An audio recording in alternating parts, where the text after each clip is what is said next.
perfect. Nagkagulo na ba ang lahat?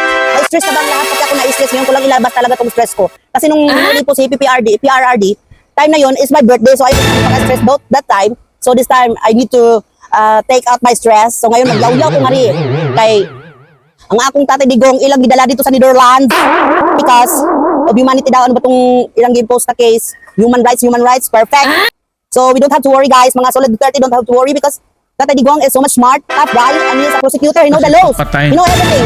Since from the beginning, he knows. So we don't have to worry, and we have so many big allies like US, China, North Korea, the big tough president also, Putin, and also so many countries here, UAE, and everywhere is supporting Duterte because they know that Duterte love our country and we love them so much because martial law para hindi siya makababa sa pwesto. Kaya guys, huwag kayong magpapatunto, ha? Huwag kayong magpadala sa galit nyo. So relax lang, kalma, perfect. Kailangan lang natin kumalma, kailangan natin maging perfect. Kasi ngayon, may issue pala yan, si Lisa Tanas. Yung first lady na kamukha ng tadpole. Mukhang tadpole, mas mukha pa akong first lady. Kaysa dyan sa tadpole na yan. May issue din pala siya sa Las Vegas, guys. Kasi na-hold down siya sa airport, which is, may namatay daw na CEO, na si Paulo Tantoco. Wow, perfect.